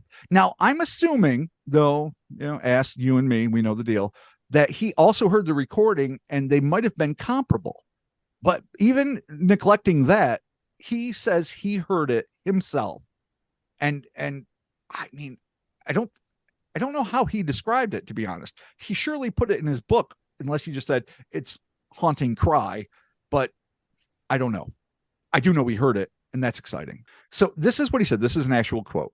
I traveled to Enfield, interviewed the witnesses, looked at the siding of the house that the Enfield monster had damaged, heard some of the screeching banshee-like sound. So all our discussion was for naught. Clearly, it sounds like an Irish banshee, which has been recorded since the time immemorial, I am sure. I say with all sarcasm. Okay. And walked away bewildered, which is interesting. So in July 1974, that month's edition of Fate magazine, Lauren Coleman and Jerome Clark, another eminent royal in this field, featured the Enfield Horror in an article entitled, and I love this, and it's got alliteration, which anybody knows me knows is my jam, Swamp Slobs Invade Illinois. Double alliteration. Well played. Coleman even chronicled his discussion regarding this intriguing case with famed paranormal investigator and best-selling author of the Mothman Prophecies, John Keel, in his book, Mothman, and other curious encounters. So not only did he chronicle it, he took the time because he was a peer of, and he happened to be alive at the time, something we all wish we could pick John Keel's mind. What do you think about this motherfucker? I mean, I just love that he did that. Years later, Coleman would compare and contrast the Enfield investigation with another he had conducted regarding a legendary unclassified creature that many also assume was from out of this world, a melon-headed monster known as the Dover Demon. And this is what he said.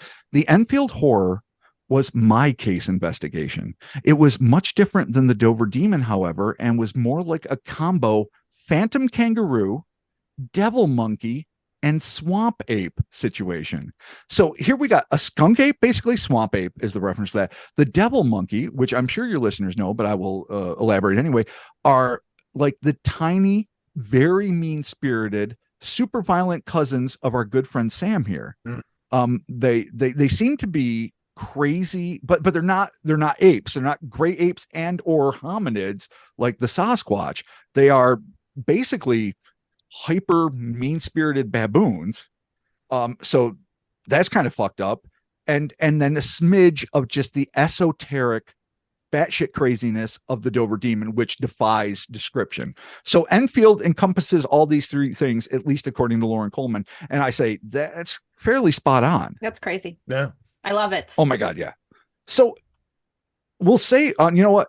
We'll save. Well, no, fuck it. We're going to do it. I don't care. I was going to say save context for later, but it should also be noted, and this is something I came across in my research, that between 1941 and 1942, in the sleepy village of Mount Vernon, which is just 40 miles away from Enfield, there was a similar spate of encounters involving an anomalous leaping, that's a quote, beast that terrorized the local populace and was reputedly responsible for numerous animal deaths, which really brings up the gore factor and the horror factor in the region.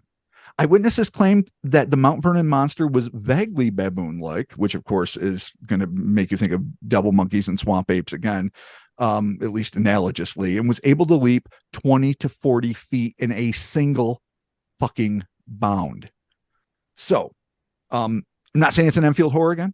Not saying anything. A baboon-like thing is not. There's one thing we know: baboons don't have baby T-Rex arms. They don't have 3 legs. So I'm not going to try to create a huge parallel. But it's interesting that some decades before, like 30 years before, people in that area were seeing this thing. That's wild. I've never even heard of that thing. This is wild. All right. Yeah, I hadn't either, Sam, at all. And then I came across, I'm like, who are you, usurper to the throne? This guy just shows up, starts pissing on everything, claims it as his own. This is amazing. I love this. But of course, it shows up 30 years earlier. So it really isn't trying to be a dick and steal. If you steal the thunder in the past, there is an argument to be made. I'm not saying I advocate for it, that technically you were first. Again, I don't know for sure. Just because you happened temporally earlier doesn't mean you're the king of the world. So relax. All right. We live in a world with non-human intelligence that doesn't care about time. So let's just all step off our high horses and look at the facts, which means that technically it came earlier. So therefore it is first. There, I said it. Fuck. Look, man, technically, you are correct. Yes. However, I just got to point out that, you know what? The GoBots came out a full year before the Transformers did. And right now, no one remembers the freaking GoBots. And meanwhile, the Transformers have had like 1 billion shitty Michael Bay movies. Okay. So my point is, I don't know if it really matters who came out when, because I feel at this point, time is just freaking meaningless. Okay. Yeah. I'm like that terrible episode of Quantum Leak where, you know, you go through all your bullshit and you realize, oh no, wait, I was the dick. Sam never had to come to that conclusion. That's just me every other day of my life. Like, oh yeah, no, all these things, devil's advocate, let's do this in the end. Oh yeah, no, I was the dick. Yeah. No, Sam's a dick. Oh God, yeah, absolutely. Well, why do you think we get along so well? First off, gorgeous beards. Yes. Great cheekbones. Yeah. Beautiful bone structure. Yeah. Stunning eyes. Yeah. Mostly you, buddy. Stunning. Absolutely. So besides being preternaturally beautiful, we understand that we're the dicks in the situation. We're willing to be the sin eaters. We'll take that mantle because other people don't want it, and we can bear the load, friend. That's right. This guy gets me. I love this. No, we got to stick together. You're my ride or die from now on. I love it. Okay, so what happens next? What then? So that's the end of the case, really. What? And it never showed up again. We never got any closure, as in all of these cases. That's part of the beauty and the horror of it all. That'll be my third book on cryptozoology that I'll never probably write, The Beauty and the Horror, describing why it's awesome that we never will know and why it fucking sucks that we don't fucking know. But we live with that. We live with that every day in this field, and that's okay. So I will, if you don't mind me getting into like some theories that people had. Oh yeah, absolutely. I would like to dip into this, and that is, some investigators have suggested that the monster was associated with a spate of UFO sightings, which is pretty exciting because not a lot of people broach this part, that allegedly plagued the region during the same period. Now, this is really hard to corroborate. Okay. I have not found a ton of information. What I have found is a little bit of information suggesting that it happened without a lot of accounts. So again, we take it with a grain of salt, but there is a chance that it happened. And if this thing could be one thing besides amphibious, and we all know that's my go-to, it's an alien. It is truly an alien biological life form, whether or not it is from Earth. And that's just indicative of its body type and anatomy and everything else. Okay. So that having been established, that some people suggest there was in Illinois and the Midwest in general, a bunch of UFO sightings, and that maybe this is associated. There are others who have asserted that this fucking thing, and I guess this is also understandable, with its tendencies to be aggressive toward humans, their homes, their sneakers, has all the earmarks of a classic demonic attack. Ooh, all right. And again, I'm going to plug shamelessly my podcast, Kryptonaut Podcast, which, you know, I do with Chris Carnicelli and Mark Storrs, and that is one of our catchphrases that has caught on inexplicably is hell or space. And it seems like if it's not waterborne, this thing could either be from hell or space, both wide open and both smell like sulfur. Apparently, I don't know. I'm not a fucking astronaut, so don't be a dick about it. There was no reports of it smelling though, right? That we know of? Not this thing. No. Okay. No, nobody. And you'd think if it was a bog creature, and that's got a little bit of a something, you're going to smell that. Oh yeah. Oh yeah. Like Sam. Hey. I got a natural musk. Yeah, a sexy musk. Yeah, exactly. I think it's skunk apes. That's a Pacific Northwest fern musk. That's a manly northern musk, not the dirt swamp. I'm not shitting on swamp apes. Well, the good news is you don't have to because they already smell like shit. So there you go. But that's a fun. Oh God, yeah. Yeah, Yankee Candle's not on that. No, absolutely not. They're not having that. No. That's not on their Christmas release list. If you want to smell like a skunk ape, just go soak yourself in cat piss. Ugh. So let me throw something at you guys. Cat piss aside. Could we be dealing with something? And of course, it's already shit the bed because the time has elapsed since I wrote this. And that is, could this be like a cicada? Something that works on a 30-year cycle. Something that digs down into the mire, the bog mud, if you will, hibernates, sleeps it off, gets their shit together, and comes out intermittently. Now, again, the 30-year time limit has elapsed, so I'm already like poo-pooing my own theory. But I mean, you got the 41-42 sightings, then you got the 73 spate, which may very likely is a different creature. And maybe it lasts a little longer, or maybe its territory had since been dug up for, you know, suburban renewal or whatever purposes, and they inadvertently killed the thing. I mean, you know, Sam, I don't know if you have any buddies that live this life, but are there things that, you know, work on decades long cycles of hibernation and resurrection, breed, eat, die, and then the next gen moves on? Look, I mean, I get what you're saying. It's not out of the question. But I think what you're talking about here, something that comes back on a 30-year cycle or whatever, you're talking basically about some sort of cryptid like cicada. Okay. True. Which, by the way, we are currently here in the Midwest looking down the barrel of a cicada outbreak of biblical proportions. I mean, it is like a coming plague that is coming. But that's neither here nor there, guys. It's neither here nor there. The point is this, that maybe the fact of the matter is simply this, that even if this thing did come back, now, maybe it already did, but who the hell would notice? Because people are too busy looking at their goddamn phones, you know? That's true. They get their heads buried in the phones. They're not going to notice any of this crap, and they're certainly not going outside for walks and stuff where they might see stuff like this, you know? Fair. You know, that's number one. And number two is, well, maybe it did come back, but because of, you know, climate change, its environment has changed and it's no longer suitable to its survival. So this thing has moved on. It's like maybe it's no longer like down there in in Illinois, but maybe it's moved north. Maybe it's in like Wisconsin now. Maybe that's what they're dealing with. Who the hell knows? I mean, Wisconsin's got enough weird shit. This thing would just fit right in. You know what I'm saying? All valid points. I love it. I love it. I'm just spitballing here, man. I'm just spitballing. No, that's what we do. That's the deal. That's the life we've chosen, friends. We're not here. We can only recite so many facts. Yeah. At some point, it is all speculative academia. Yeah, I coined that phrase. You're welcome to use it. Uncle Rob, 2024. Yeah. Speculative academia is the heart of cryptozoology. So go, run free, my friends. Naked in a field. Talk your shit. I'm here to listen. Yeah, I would say if you're looking for this thing at this point, I'd be looking somewhere in, I don't know, Wisconsin, maybe. It's very close. It's just trekking north. I don't know.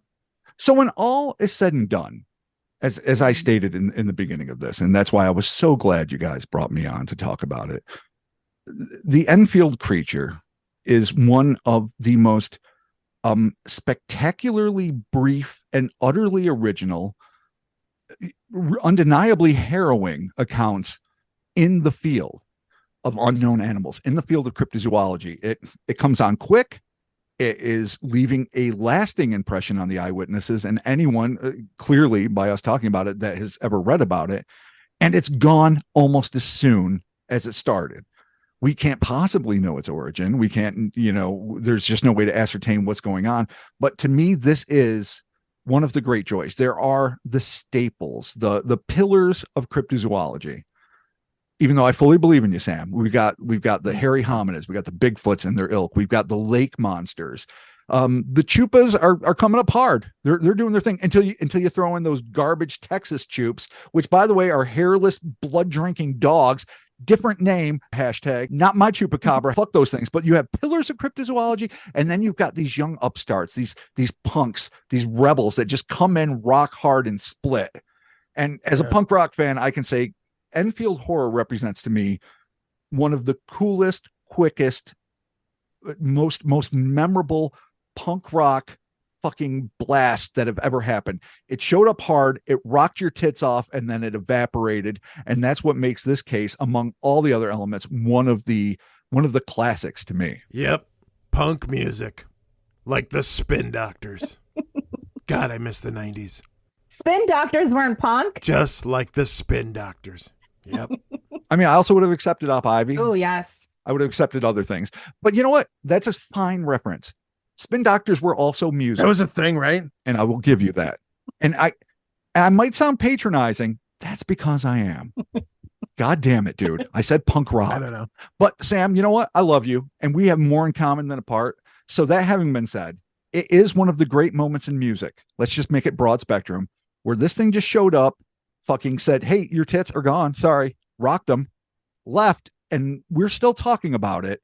Oh my God, half a century fucking later, over half a century later.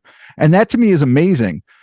But it's eternally frustrating that it didn't have a resurgence, that, we can't know more, that the eyewitnesses, those that are still alive, their memories are surely fading. A half a century does wonders to the fucking mind, not most of them good. But all of that aside, it's still incredible. And the thing is, for a lot of people, it was one of those throwaway things. It was one of those side projects. It's like, this doesn't matter. This is this weird thing. And it couldn't be. Cryptozoologists of the time, who were striving for legitimacy in the same way ufologists do, by only like gravitating towards the most mainstream, biggest, most repetitive, not that anything can be repeated in a lab, cases. They were like, oh yeah, this is just a throwaway weird thing. Let's focus on these returning creatures. And I get it. When you're trying to create a science, or a branch of science that deals with biology, zoology, other things, you have to go legit. I don't fault them for it, but it is these weird things that otherwise might have fallen through the cracks that to me are some of the most exciting places to visit when you're looking into cryptozoological escapades, because they are unique. They are biologically bizarre. And they make us think, like, you have to walk in with the assumption that this is not bullshit. This really happened. And if this really happened, that's where you challenge your mind to be like, okay, how could this be real? What could explain this? And in what circumstances would these poor people, especially children who are really left mortified, probably scarred by this, what is it that could have caused this to happen, and why did it end as abruptly as it began? And to me, I get you can't build a foundational science on it, but you can really explore very interesting dynamics, and not only how we relate to the greater studies of zoology and cryptozoology, but also the social and psychological studies of how these things affect the victims, for lack of a better word. Rob, what do you personally think this thing was? Again, I drop in my little and the wet hole of the amphibians. Please don't read into that. And I think the only thing that makes logical sense, if the gist of what the eyewitnesses are saying is accurate, and this is what's really going on, and there was a spate of UFO sightings at the time. I'm not saying I think it was, but I'm thinking the most reasonable thing to me is not necessarily an extraterrestrial, but an alien intelligence, whether it be interdimensional, whether it be whatever, because there is nothing on Earth. I mean, there are plenty of creatures that we will never know about that went extinct. Most of them are gone. Most of them are weird. Most of them would delight and inform us and be like, oh shit, we were wrong. Like Göbekli Tepe did to archaeology. Like, oh shit, we got to push everything back. Sorry, fucked up. That's science. But that's the beautiful thing about science, is that it can also evolve and learn. We don't know everything, but what we do know is three-legged fuckers don't exist in the biological record. And this thing is that. We know things with little T-Rex arms do it because we got a T-Rex. Mm-hmm. But fucking big red eyes, super hopping. I mean, is this thing a marsupial? Is it like a super possum from like that just had a divergent evolutionary path like 65 million, 88 million, whatever years ago? I don't know. But none of that makes sense to me because there is no paleontological legacy for something like this. So if it exists, it has to be either extraterrestrial, interdimensional, or something, whether it's the thinning of a veil or a UFO landing and, letting this dude go out for a walk and then he gets away off his leash and he fucks up some kids' sneakers and scares the fuck out of some other kids and then, freaks out people and Lauren Coleman goes, ooh, he sounded pretty. And then it just hops back on the UFO and goes home. If that's the case, I'm okay with that, wherever it came from. But that to me is the only really viable hypothesis, is that it is not from here. What that means, I don't know. From whence it came, who can say? But it does not seem to be part of the evolutionary processes of Earth as we know it. So I'm going with interdimensional ET, for lack of a better fucking phrase. You don't know. Now, Sam, do you think this could have been a four-legged thing at like one lost a point? limb? What do you think, Sam? Like this thing lost a limb or something? Like, I don't know. Like, I've heard everything. I've heard people say it was a kangaroo and that in the dark it looked like it had three legs. I've heard that. And that like maybe it got hit by a car and that's why it looked all fucked up. I don't know. I've heard stories like that. I've heard stories that like, but the thing is, like Rob said, it's like things on Earth are symmetrical. Like biological creatures on Earth are symmetrical for the most part, unless they're a mutant or unless they got a mutation of some sort, which could happen. But even so, if that's the case, then what the fuck was this thing mutated from? Because it still doesn't work. So yeah, I mean, like you said, I don't know. I have no clue what the hell this could be. I mean, it like, a kid in a costume, no, probably not. Because once the guns come out, they're not shit. The costume comes off at that moment. They're not going to dick around with that. So right. I don't know. I mean, again, I'm back to this thing, like you said, extraterrestrial, maybe it's a interdimensional. I don't know.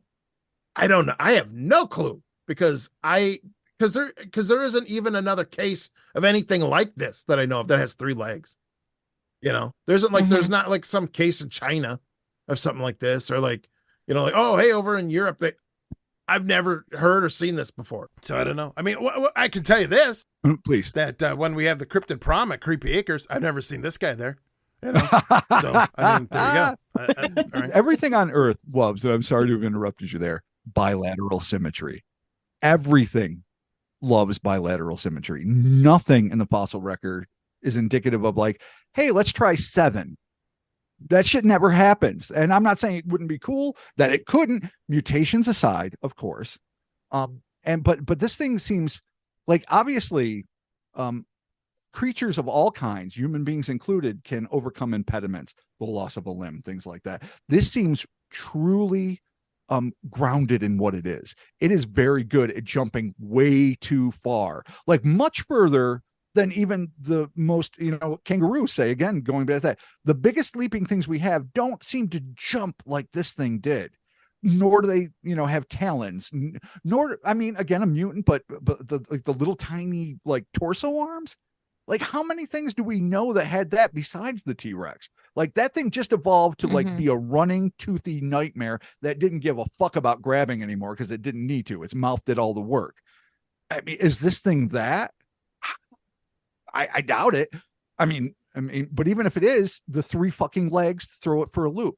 This thing, I will never say anything de facto because I love being wide open, but I'm really convinced that this is not from here. Wherever that is. I would agree. I would totally agree. I mean, if this thing is real, I don't know what the hell this is. It's not from here. Right. Laura, what do you think? Gosh, I don't know either. I mean, I'm trying to think of what animal that we know of that could jump that high and that even looks remotely similar. And I can't Not a deep think list. of anything. No. I'm stumped. That's the beauty of cryptozoology. Again, I know I've said that at least 11 times. Let me tell you, cryptozoology is beautiful and a lot of things are gorgeous about it. One of the beautiful things is you get stumped, and that means you have to start thinking outside of the box. And that's where it gets exciting. And that, again, I know I've been redundant on this point, but I'm saying again, one of the aspects I love about the Enfield Horror is that it makes you think outside of the box. It makes you challenge yourself. It makes you wonder how the fuck it could, period. Like, that's it. Like, not like you don't finish that sentence. Like, how the fuck could, and then you just pause at a question mark and move on. That's a delight. That's a challenge. Right. That's a joy. I wish more zoologists would take it up the way physicists are embracing the UAP, formerly UFO phenomenon. And I'm delighted. And it's about goddamn time because it is fascinating and demands this sort of research. I wish, and I shouldn't even say that it doesn't happen, because I've been in a privileged position to talk to a lot of people who I've been lucky enough to influence, and it astounds me to this day. But you do anything for 25 fucking years, you're bound to make a mark. And I have a lot of people that were kids when they first read my stuff on American Monsters, and then they went to college and they gave zero shits, and then they were into like partying and fucking ska and they're girls. But then they came back and said, I still like cryptozoology, and oh wait, by the way, I got my doctorate in zoology. And I want to look into these things. And to these people, I say, kudos. I commend them. Do your work, do your practical things, make your living, work in the zoos, do whatever you got to do. But in your spare time, if you still want to like find out what could possibly make the Enfield Horror and so many monsters like that tick, then I mean, I think that might be the greatest contribution I've ever personally made, is when I hear from people that whether they have doctorates or they're simply still curious.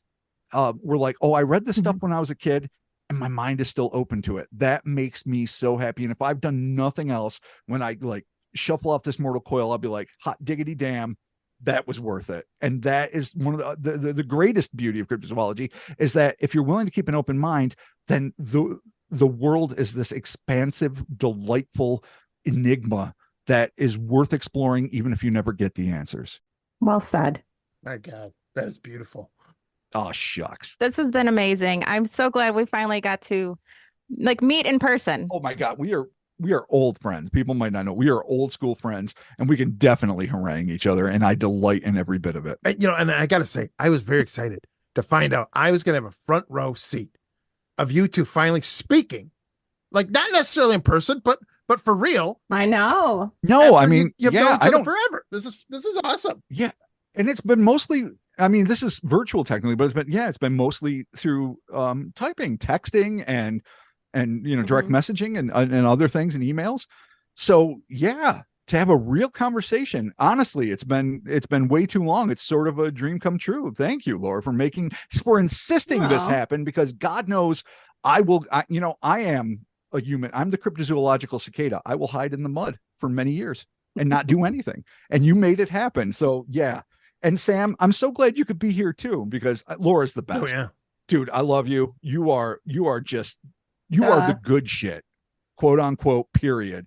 And I'm so delighted you're a part of this enterprise, because this is an extraordinary, informative, entertaining, escapade that I delight in. Is not just, a contemporary, but as a fan. You guys are doing wonderful things, and your pod is extraordinary, and your videos are also just brilliant and hilarious. It is wonderful. I know this isn't the Mutual Fluffer Society, but I just had to tell you, it is an honor to be a part of this. And I'm so delighted Laura is a person as wonderful and talented and cool as you have always been, is now a part of this mechanism. It is fan-fucking-tastic, and I'm delighted now to close the circle, as it were. We're shutting the whole thing down next week. I am so sorry. Oh God. Is it my fault? Fuck. Well, this is all we wanted. We got here. Right. You cheap. We're done. It's there. I'm the climactic moment. I'm so sad for everybody else. All bullshit aside, Rob, I gotta say thank you so much for coming on here and taking the time to hype us up for all three or four of our fans. Yeah. I gotta say thank you. My mom's gonna be ecstatic. And then the other three. I mean, this is great. Dude, multiple. Scores, no. Hundreds, no. Thousands, no. Tens of thousands. Let me go out there. Tens. Hundreds, maybe, and soon, if not. Millions, inevitably. Because honestly, what you guys do is the crypto lord's work. It is fucking funny and informative, and you cannot ask for anything more of anything you love. If you love something like unknown creatures and cryptozoology, this is a wonderful resource and a great and entertaining way to learn and be delighted and to have a hell of a ride along the way. So I'm glad that we're all a part of this, but I'm really, really glad to be a part of what you guys are doing. It's an honor and a joy for me. So thank you. Oh my God. I'm so choked up. Jesus Christ. Wow. Where's my Kleenex? Hey, you know what, buddy? From the bottom of my heart, ditto. Yes. Nailed it. Yeah. Yep. That's perfect. I can't say it better than that. Well, I'd be delighted to accept said compliment. Thank you. Thank you all very much. Rob, where can people find you if they want to read all about these other cryptids or more on the Enfield Horror? So here's a bunch of things that I'll throw out there. There's cryptopia.us. That is the website that I have not updated in a hellaciously long time, and I apologize, but a lot of the old articles are still there. And you can hear about all of these things because we did an episode. I should be able to cite the number. I cannot, but you could find it easily on our Cryptonaut podcast. So we explored it there as well. And that can be found on everything like Stitcher, and I don't even know what Apple, anywhere you can find podcasts, including YouTube, including our own website, cryptonautpodcast.com. You can listen to it there. So anywhere you want to hear our shit, you can find it there. Cryptopia.us is another place. Random weird magazines and the Internet Archive for American Monsters, but most of that stuff has been translated up into Cryptopia. So these are the places that you can find the work. You can see me in The Devil's Academy, a Travel Channel documentary where I got to be, a big bald bearded talking head talking about how the devil took over an entire high school and threw the kids asunder and terrorized the teachers, and it was wonderful. So that was fun. That's out there. But yeah, that's it. That's about it. So cryptonautpodcast.com and all the places you get podcasts is one of the best places to hear me and Mark Storrs and Chris Carnicelli break this shit down to the best of our limited abilities, and cryptopia.us. There it is. I love it. That's great. Yeah, this has been a lot of fun. Tons of fun. Oh, a joy. Please. Seriously, thank you. And we love you, and we want you back on the show. Yeah. Obviously, this was a fucking great time. You guys have another weird cryptid, and you want me to talk about it? I'm in. It's awesome. Okay. I love doing it. And talking about it with, again, people that love it and care makes it all the sweeter. So, yes, anytime, let's do it. Perfect. This is awesome. Thank you. Yes, thank you. Go enjoy the rest of your night. You're welcome. Oh, fuck yeah. Oh, man, I've got so many stupid books I need to read, and I'm going to fucking eat in inappropriate amounts of sugary shit, and I'm just going to pass out. So thank you, guys. Good night and big love. Love you. Okay. Love Thank you. Bye-bye. Okay, wait. Laura, before you say anything. Oh, my God. Okay. Before you say anything, I need to know. Now, you have been friends with Rob Morphy for years. You have been talking to him for years. Years. Online. You haven't actually spoken to him by phone, Zoom, anything like that. Now Correct. you finally got to meet him. And I need to know, did the man live up to the legend? Absolutely not. Oh God. Very disappointing guest. Oh.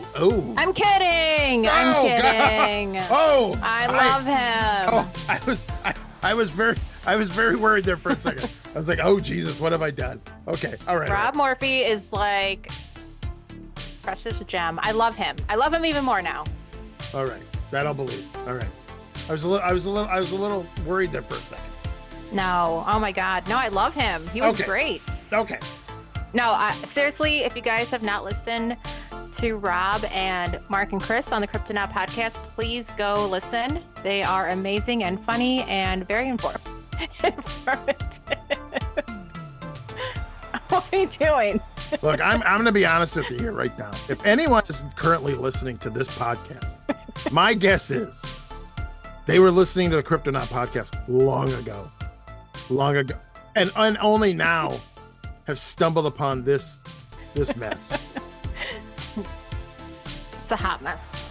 Oh my God. Yeah, look, at this point, I'm pretty sure the only reason anyone's listening to this, I mean, besides your fantastic work, Laura, besides that, Thank you. only reason they're listening to this currently is because they are getting their fix while they are waiting for the next episode of the Cryptonaut podcast to come out, and they had to hear Rob Morphy's voice. I think that's what's happening. Yeah, he has a great voice. He does. He does have a good voice. Mm-hmm. It's solid. Yeah, it's a damn good voice. Now, yes, I have a surprise for you. Oh, that's right. Okay, wow. Look, you may not know surprise? this. Yes, it's a good surprise. This is a good surprise. Okay. You may not know this, but April this month is my birthday month. You may not know that. I know. Oh, well. Sam, you've kind of told me like a million times, and I you've know. already given me like a birthday gift list of what you want. I know, it's true. And I leave Post-it notes everywhere. But I don't know if you read them because they just keep showing up in the trash. I don't know if you're reading them or not. But okay, the point is this. Doesn't matter. It doesn't matter. My point is this. I, as a birthday present to myself, and as a gift to you. Oh, okay. Yeah. You're so generous. I know. I booked my own guest. Oh God, who is it? Well, I am going to give you a hint. He's from across the pond. Okay. It's not Andy McGrath. I will tell you that. Andy, I change my profile pic every 6 seconds, McGrath. It's not him. I love that man. I love him. I love him too. Yes. It's not him. Is it Mr. Sam Sharon again? It is not Mr. Sam. Although he is in LA, but he's from England. Yes, you are correct. But it is not him either. And we do love him. We do. Love him. This is a new guest. This is brand new guest. We've never spoken to him. Yes. A brand new guest we've never spoken to him before. Uh-huh. Is that our guest is none other than Yes. Call ended. Wow. Okay. Rejected again.